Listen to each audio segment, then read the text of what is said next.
Hello दोस्त, स्वागत है आपका अपना प्यारा YouTube channel AI study class में। तो आज हम भाग 5 को देखने वाले हैं। इससे पहले 4 तक भाग हो चुका, आप लोग नहीं देखे हैं तो पीछे जाके वीडियो को देख लीजिएगा, प्लेलिस्ट बना हुआ है। तो आज भाग 5 देखेंगे जिसमें आर्टिकल 52 से 151 तक है। इसमें 100 आर्टिकल है तो पूरा आर्टिकल को नहीं पढ़ेंगे, केवल राष्ट्रपति का आर्टिकल पढ़ेंगे। इससे क्वेश्चन एग्जाम में डायरेक्ट पूछे जाते हैं। तो राष्ट्रपति का आर्टिकल 52 से 61 है तो पूरा आर्टिकल को देखेंगे और प्लस में राष्ट्रपति से संबंधित महत्वपूर्ण तथ्य भी देखेंगे। तो चलिए वीडियो को स्टार्ट करते हैं। तो राष्ट्रपति के पहले पढ़ने से पहले हम लोग संसद के बारे में जान लेते हैं, ताकि आपको निर्वाचन, राष्ट्रपति का निर्वाचन पढ़ाएं तो समझने में आसानी हो। तो संसद के 3 अंग होते हैं, जिसमें होती है एक राज्यसभा, एक लोकसभा, एक राष्ट्रपति। एक राज्यसभा, एक लोकसभा, एक राष्ट्रपति होती है। लेकिन संसद के 2 सदन होते हैं, एक राज्यसभा, एक लोकसभा। सदन पूछे तो 2 होती है, लेकिन अंक पूछे तो 3 होती है। और इसका आर्टिकल याद करने के लिए आप याद कर सकते हैं सरल, स से संसद, र से राज्यसभा और ल से लोकसभा। और डायरेक्ट याद कर सकते हैं 79, 80 और 81। 3 आर्टिकल याद कर सकते हैं, स, र, ल। स से संसद, र से राज्यसभा और ल से लोकसभा। 79, 80, 81 याद कर सकते हैं। तो चलिए हम लोग देखते हैं राष्ट्रपति से संबंधित महत्वपूर्ण तथ्य देख लेते हैं। पहले डायरेक्ट एग्जाम में पूछे जाते हैं, इनके तथ्य देख लेते हैं राष्ट्रपति से संबंधित। पहला, राष्ट्रपति भारत का प्रथम नागरिक होता है। मतलब एग्जाम में कई बार पूछा गया कि भारत का प्रथम नागरिक कौन होता है, तो भारत का प्रथम नागरिक राष्ट्रपति होता है, ये याद रखिएगा आप लोग। राष्ट्रपति देश का संवैधानिक प्रधान होता है, ये याद रखिएगा आप लोग। राष्ट्रपति देश का संवैधानिक प्रधान होता है। राष्ट्रपति केवल नाम मात्र का कार्यपालिका का प्रमुख होता है, नाम मात्र का, लेकिन वास्तविक कार्यपालिका वास्तविक प्रमुख होता है प्रधानमंत्री, याद रखिएगा। लेकिन नाम मात्र का क्यों? क्योंकि वास्तविक प्रधानमंत्री चलते होता है कि लोकसभा में विचार सबसे पहले प्रधानमंत्री लाते हैं कोई भी विधेयक के लिए। केवल राष्ट्रपति का काम इतना होता है कि उस पर सहमति दे और हस्ताक्षर करे, लेकिन जो भी काम करते हैं प्रधानमंत्री के अथी से होता है, लेकिन राष्ट्रपति केवल उस पर अपना सहमति देते हैं और सिग्नेचर करते हैं। तो चलिए आगे राष्ट्रपति से संबंधित सभी आर्टिकल को समझते हैं। तो सबसे पहले आर्टिकल 52 को देखेंगे। 52 में है भारत का एक राष्ट्रपति होगा। ये पूछा जाता है डायरेक्ट कि राष्ट्रपति का पद किस में है, तो आर्टिकल 52 में, याद रखिएगा। इसके बाद देखते हैं आर्टिकल 53। आर्टिकल 53 में कहा गया संघ की कार्यपालिका शक्ति। इसमें संघ की कार्यपालिका शक्ति देखेंगे तो भारत संघ की कार्यपालिका शक्ति राष्ट्रपति में निहित होता है। ये चीज़ याद रखेगा कि भारत संघ की कार्यपालिका शक्ति राष्ट्रपति में निहित होता था। कार्यपालिका 2 प्रकार के होते हैं, एक औपचारिक कार्यपालिका अध्यक्ष, एक वास्तविक। तो औपचारिक कार्यपालिका अध्यक्ष होते हैं राष्ट्रपति, लेकिन वास्तविक कार्यपालिका अध्यक्ष होते हैं प्रधानमंत्री। ये आप लोग याद रखिएगा। तो चलिए अगला आर्टिकल देखते हैं। अगला आर्टिकल है 54 में है राष्ट्रपति का निर्वाचन। इसे याद रखने के लिए आप याद रख सकते हैं 54 यानी चुनाव, यानी निर्वाचन, आप याद रख सकते हैं 54 यानी चुनाव, निर्वाचन। तो देखते हैं इसका चुनाव कौन कराता है। तो इसका चुनाव आयोग कराता है और उसका काम होता है। इसमें भाग कौन लेते हैं, तो निर्वाचक मंडल देखते हैं कौन कौन भाग लेते हैं राष्ट्रपति के चुनाव में। तो पहले संसद पढ़ाए थे कि संसद के 2 सदन होते हैं, लोकसभा और राज्यसभा। तो लोकसभा भाग लेती है, एक राज्यसभा भाग लेती है, एक लोकसभा भाग लेती है और एक विधानसभा भाग लेती है। विधान परिषद भाग नहीं लेती है, आप लोग याद रखिएगा। विधान परिषद भाग नहीं लेती है क्योंकि विधान परिषद सभी राज्यों में नहीं है, तो और राज्यों मतलब विरोध करने लगेंगे अगर जो राज्य मतलब संसद में मतलब राष्ट्रपति के चुनाव में भाग लेंगे। तो इसीलिए विधान परिषद भाग नहीं लेती है। आपको बता दें कि जैसे केंद्र में संसद होती है, वैसे राज्य में विधानमंडल होती है। केंद्र में संसद के 2 सदन जैसे लोकसभा राज्यसभा होती है, वैसे राज्य में विधानमंडल के विधानसभा और विधान परिषद 2 सदन होते हैं। तो देखिए इसमें कौन कौन भाग लेते हैं। तो देखिए आपको बता दें कि लोकसभा के निर्वाचित सदस्य, राज्यसभा के निर्वाचित सदस्य, राज्यों तथा केंद्रशासित प्रदेशों के विधानसभाओं के निर्वाचित सदस्य, इनमें मनोनीत सदस्य भाग नहीं लेते। जैसे आपको बताया था कि लोकसभा में 2 एंग्लो इंडियन को राष्ट्रपति मनोनीत करते हैं और राज्यसभा में 12 सदस्यों को राष्ट्रपति मनोनीत करते हैं। तो मनोनीत सदस्य इसके मतलब निर्वाचन में भाग नहीं लेते, क्योंकि अगर मनोनीत जो किया है तो भाई उसके पक्ष में ही वोट डालेगा, इसीलिए मतलब उनको मतलब अधिकार नहीं दिया गया है कि मतलब राष्ट्रपति के चुनाव में भाग लें। तो आपको याद रखना होगा कि लोकसभा के निर्वाचित सदस्य, राज्यसभा के निर्वाचित सदस्य, राज्य तथा केंद्र शासित प्रदेशों के विधानसभा के निर्वाचित सदस्य। तो केंद्र शासित प्रदेश में 2 विधानसभा हैं, दिल्ली और पुडुचेरी के मतलब भाग लेते हैं राष्ट्रपति के चुनाव में। तो याद रखिएगा लोकसभा, राज्यसभा और विधानसभा के केवल निर्वाचित सदस्य मनोनीत सदस्य भाग नहीं लेते हैं, आप ये बात को याद रखिएगा।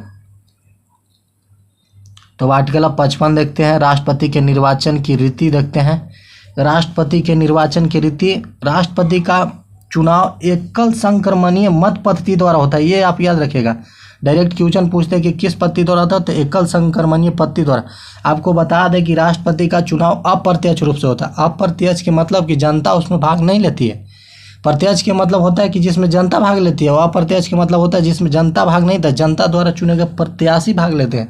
तो देखते हैं राष्ट्रपति का चुनाव कैसे होता है, आपको मतलब समझा दें। देखिए, जैसे मुखिया और प्रधानमंत्री के चुनाव के लिए ईवीएम मशीन, मतलब ऐसा है कि ईवीएम मशीन लगा होता है, यहाँ पे छाप रहता है, उसके सामने हम वोट देते हैं, जिसको देना होता है टिपते हैं, लाल बटन बत्ती है और मतलब हो जाती है। तो ऐसा राष्ट्रपति में नहीं होता है। उसमें देखिए आपको बताते हैं एकल संक्रमणीय पद्धति कैसे होता है। जैसे मान लीजिए कि ABC 3 प्रत्याशी खड़ा हुए राष्ट्रपति के चुनाव के लिए, ABC, और उधर से मतलब व्यक्ति मतलब सांसद आया, तो सांसद मतलब मान लीजिए कि ए को 1 पर रखना, एक पर देखना पसंद करता है, मतलब 1 देना, उसका प्रेफरेंस 1 दिया, B को प्रेफरेंस 3 दिया, C को प्रेफरेंस 2 दिया। दूसरा व्यक्ति आया उसी प्रकार A को प्रेफरेंस 1 दिया, B को 2 दिया, C को 3 दिया। इसी प्रकार मतलब इतना लिए, और मतलब आगे बहुत हो, समझाने के लिए आपको 3-4 इसमें है। तो फिर उसके बाद काउंट होगा तो देखा जाएगा कि मतलब 1 पर सबसे ज़्यादा किसका है, तो 1 पर सबसे ज़्यादा A को देखिए, 2 व्यक्ति ने एक को 1 पर रखना पसंद किया, B को एक व्यक्ति ने रखना पसंद किया, C को कोई नहीं रखा, तो C को तो हटा दीजिए, तब B और A में लड़ाई होगी। तो 2 को व्यक्ति चाहा कि ये 1 पर है, तो इसमें ये राष्ट्रपति बन जाएंगे, ये चुनाव जीत जाएंगे। अब थोड़ा देख लेते हैं कि कब जब टाई हो जाएगी तो मामला किस प्रकार देखा जाएगा। जब देखिए मान लीजिए कि A को A पर रखना चाहा कोई प्रत्याशी, B को 3 पर, C को 2 पर, फिर दूसरा आया तो उसको मतलब 1 पर रखना चाहा, फिर 2 पर, फिर C को 3 पर, अगला आया तो प्रेफरेंस 2 दिया, फिर 1 दिया, फिर 3 दिया। तो काउंट होगी तो देखा जाएगा। तो देखिए इसमें 1 पर A को, 2 को व्यक्ति ने 1 पर रखा A को, और 2 को व्यक्ति ने B को भी 1 पर रखा, तो टाई हो गई। तो टाई होगी तब ये दोनों के बीच अगली मतदान नहीं होगी, मतलब इसी में फिर निर्णय लिया जाएगा। और C को काट दीजिए, C नहीं रहेगा, फिर इसी दोनों में देखा जाएगा कि 2 पर किस व्यक्ति को ज़्यादा चुना गया। तो 2 पर देखिए, 2 पर E है, A को 2 बार ये 2 पर देखा गया है, अब B को 2 पर एक ही बार देखा गया, तो इसमें भी एक की जीत हो जाएगी। अगर टाई हो जाएगी तो दूसरका पर देखा जाएगा कि 2 पर ज़्यादा किस व्यक्ति को चुना गया है, 2 पर जिस व्यक्ति को चुना जाएगा वह मतलब राष्ट्रपति चुनाव जीत जाएंगे। तो चलिए आपको बताते हैं और आगे समझाते हैं। आर्टिकल 56 में कहा गया कि राष्ट्रपति का कार्यकाल, टर्म ऑफ प्रेसिडेंट, तो राष्ट्रपति अपने पद ग्रहण के तिथि से 5 वर्ष की अवधि तक धारण करेंगे। राष्ट्रपति का कार्यकाल 5 वर्ष होता है, ये आप लोग याद रखिएगा, राष्ट्रपति का कार्यकाल 5 वर्ष होता है। अब 57 देख लेते हैं। 57 में लिखा है कि पुनर्निर्वाचन के लिए पात्रता, यानी राष्ट्रपति अगर एक बार निर्वाचित हो जाते हैं तो 5 साल के बाद दूसरा बार भी वह मतलब चुनाव लड़ सकते हैं। ये बात याद रखिएगा, दूसरा बार भी चुनाव लड़ सकते हैं। अब आज एकमात्र राष्ट्रपति जो 2 बार राष्ट्रपति बने हुए हैं, डॉक्टर राजेंद्र प्रसाद, आप लोग याद रखिएगा, डॉक्टर राजेंद्र प्रसाद थे जो 2 बार राष्ट्रपति चुनाव बने हैं। जैसे कि अभी फिलहाल में द्रौपदी मुर्मू है, अगर वो चाहेगी कि फिर मतलब 5 साल के बाद कार्यक्रम खत्म होने के बाद फिर अगर राष्ट्रपति बनना चाहेगी तो वह बन सकती है। हमारे संविधान में प्रावधान है कि दोबारा राष्ट्रपति चुनाव लड़ सकता है। अब आर्टिकल 58 देखते हैं। तो आर्टिकल 58 में लिखा हुआ है राष्ट्रपति की योग्यता। तो योग्यता देख लेते हैं क्या क्या है। तो राष्ट्रपति की योग्यता में है कि भारत का नागरिक होना चाहिए, दूसरा का 35 वर्ष आयु होना चाहिए, लोकसभा सदस्य बनने की योग्यता होना चाहिए, लाभ के पद पर नहीं होना चाहिए। तो देखिए आपको बता दें कि मतलब कोई भी व्यक्ति चाहेगा तो इसे चुनाव लड़ जाएगा, वो भी बोलेगा कि हम भारत के नागरिक हैं, हमारा भी 35 वर्ष आयु है, वो भी बोलेगा कि लोकसभा के सदस्य बनने की हमको अति योग्यता है, वो भी बोलेगा कि हम लोकसभा के सदस्य बोलो लाभ के पद पर नहीं है। तो ऐसा नहीं होगा कि कोई भी चुनाव लड़ जाएगा।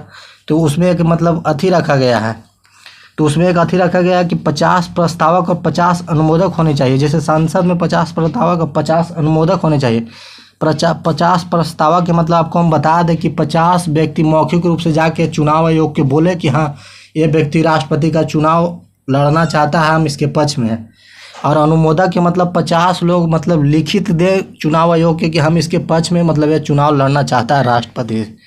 नहीं तो ऐसे कोई भी व्यक्ति लड़ जाएगा, कहेगा हमारा भारत के नागरिक है, 35 वर्ष आयु है, लोकसभा सदस्य बनने के हम ये हैं, लाभ के पद पर हम नहीं हैं। तो ये ये रूल नियम फॉलो होना चाहिए कि 50 प्रस्तावक और 50 अनुमोदक होना चाहिए, तो आप राष्ट्रपति का चुनाव लड़ सकते हैं। तो अब देखते हैं आर्टिकल 59। आर्टिकल 59 में बोला गया कि राष्ट्रपति पद के लिए शर्त क्या क्या है। तो राष्ट्रपति पद के लिए कि आपको 15,000 जमानत राशि देनी होगी, मतलब 15,000 रुपया लड़ने के लिए जमा करना होगा। फिर आप पागल दिवालिया नहीं हो। पागल मतलब आप तो समझ रहे हो कि पागल ना हो। दिवालिया मतलब वो कि जो मतलब कंगाल हो, जिसे पैसा उसके पास नहीं हो, जितना उसकी संपत्ति ने उससे ज़्यादा वो बैंक से कर्जा ले लिया हो, उसी को दिवालिया कहते हैं, आप याद रखिए। 60 में लिखा हुआ है राष्ट्रपति द्वारा राष्ट्रपति का शपथ। तो 60 बोलने में ही शपथ लग रही है, आप याद कर सकते हैं इसको, 60 शपथ। तो आपको बता दें कि राष्ट्रपति का शपथ सुप्रीम कोर्ट के मुख्य न्यायाधीश देते हैं। सुप्रीम कोर्ट के मुख्य न्यायाधीश देते हैं। राष्ट्रपति का मतलब मुख्य न्यायाधीश देते हैं। आपको बता दें कि अगर मुख्य न्यायाधीश अनुपस्थित रहे तो सुप्रीम कोर्ट के वरिष्ठ न्यायाधीश शपथ दिलाएंगे। अब देख लेते हैं आर्टिकल 61। आर्टिकल 61 में लिखा गया, मान लीजिए कोई भी अब प्रत्याशी बन गया राष्ट्रपति, तो भाई जो मन तो करने लगा। तो हमारे संविधान में सबके मतलब अथी दिया गया कि मतलब आप किसी भी व्यक्ति को मतलब जब ज़्यादा अथी करने लगे तो आप हटा सकते हैं। तो भाई राष्ट्रपति को भी हटाने के लिए उसमें महाभियोग की प्रक्रिया है। तो अनुच्छेद 61 में लिखा गया है महाभियोग की प्रक्रिया। तो जान सकते हैं कि महाभियोग कब कब लगाया जा सकता है राष्ट्रपति पर। तो या तो वह राष्ट्रपति किसी विदेशी राष्ट्र के प्रभाव में आ जाए, यानी विदेशी राष्ट्र मतलब किसी अन्य देश के राष्ट्र के प्रभाव में आ जाए, अन्य देश के राष्ट्र की बात मानने लगे, या तो फिर संविधान का अतिक्रमण करने लगे, या संविधान को मतलब बदलने लगे, संविधान के खिलाफ चलने लगे, तो उस पर महाभियोग की प्रक्रिया लगाई जा सकती है। तो अब देख लेते हैं कि महाभियोग की प्रक्रिया कैसे लगती है। तो महाभियोग की प्रक्रिया आप जान लेते हैं कैसे लगती है। तो महाभियोग की प्रक्रिया संसद के किसी भी सदन से लगती है। डायरेक्ट क्वेश्चन पूछता है एग्जाम में कि महाभियोग की प्रक्रिया राष्ट्रपति पर किस सदन से लगती है। तो आपको पता होना चाहिए कि किसी भी सदन से महाभियोग की प्रक्रिया लग सकती है। दूसरा का, महाभियोग लगाने से पहले राष्ट्रपति को 14 दिन पहले लिखित सूचना देना होगा। ये आप याद रखिएगा, मतलब एग्जाम में कई बार ये पूछ चुका है कि 14 दिन पहले लिखित सूचना देना होगा, जिस पर संसद की एक चौथाई सदस्यों का हस्ताक्षर हो। मतलब एक संसद के लोकसभा होते हैं, राज्यसभा, उस पर एक चौथाई सदस्यों का हस्ताक्षर हो जाएगा। तो मतलब उस पर 14 दिन पहले लिखित सूचना देना होगा। उसके बाद तीसरा, संसद के जिस सदन में प्रस्ताव पारित होगा उस सदन के 2/3 सदस्य के बहुमत में हो, और उसके बाद दूसरे सदन का प्रस्ताव भी 2/3 बहुमत से जब पास हो जाकर तब राष्ट्रपति को उसके पद से हटाया जा सकता है। तो अब राष्ट्रपति के पूरा आर्टिकल के लिए आप एक ट्रिक याद रख सकते हैं, पकानी कोका दियो दसम। तो पकानी कोका दियो दसम कैसे है, तो 52 में पद है, तो 52 से आप याद रख सकते हैं 52, 53, 54, 55, 56, 57, 58, 59, 60 और 61। पकानी कोका दियो दसम ट्रिक है। तो प से पद हो गया, ये हो गया कि औपचारिक कार्यपालिका होते हैं, नी से निर्वाचन हो गया, को से कोटा हो गया, का से कार्यकाल हो गया, दी से दोबारा चुने जा सकते हैं, य से योग्यता हो गया, 10 से दशा दिवालिया न हो, स से शपथ हो गया, 60 में शपथ है, म से महाभियोग हो गया, 61 में महाभियोग है। तो और अब आगे देखते हैं राष्ट्रपति से संबंधित राष्ट्रपति के अधिकार और उसकी शक्तियाँ देखते हैं। तो राष्ट्रपति के अधिकार और उसकी शक्तियाँ देखते हैं। नियुक्ति करने का अधिकार, राष्ट्रपति किस किस को नियुक्ति कर सकता है। तो राष्ट्रपति प्रधानमंत्री को नियुक्ति कर सकता है, प्रधानमंत्री के सलाह पर मंत्रिपरिषद को नियुक्ति कर सकता है, सर्वोच्च न्यायालय एवं उच्च न्यायालय के मुख्य न्यायाधीश को नियुक्ति करता है, भारत के नियंत्रण एवं महालेख परीक्षा की नियुक्ति करता है, यहाँ तक कि राज्यपाल की नियुक्ति करता है। तो आप लोग नियुक्ति संबंधित अधिकार देख लीजिएगा, प्रधानमंत्री को नियुक्ति करते हैं, राज्यपाल को नियुक्ति करते हैं, प्रधानमंत्री के सलाह पर मंत्रिपरिषद को नियुक्ति करते हैं, सर्वोच्च न्यायालय एवं उच्च न्यायालय के मुख्य न्यायाधीश को नियुक्ति करते हैं, भारत के नियंत्रण एवं महालेखा परीक्षा की नियुक्ति करते हैं।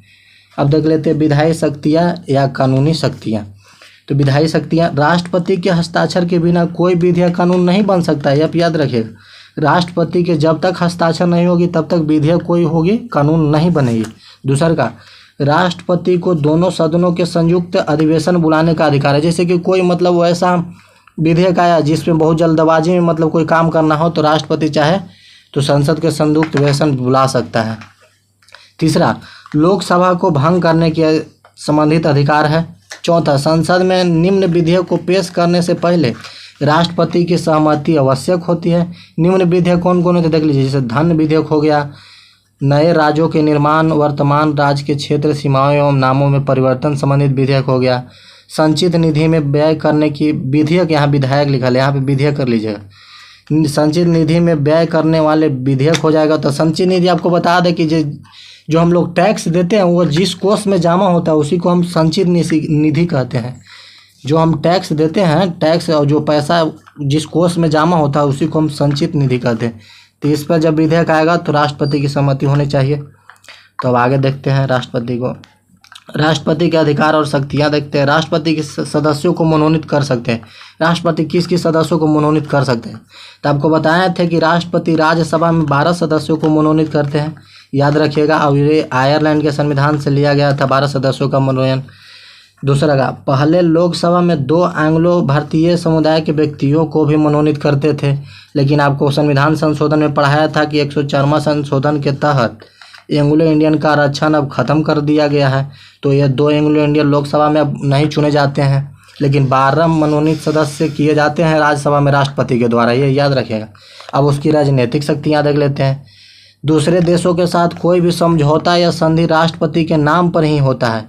कभी भी कोई भी देश के साथ समझौता या संधि होगा तो राष्ट्रपति के नाम पर होता है, प्रधानमंत्री के नाम पर नहीं होता है, ये याद रखिएगा। कोई भी संधि होगी दूसरे देश के साथ तो यह राष्ट्रपति के नाम पर ही होगी।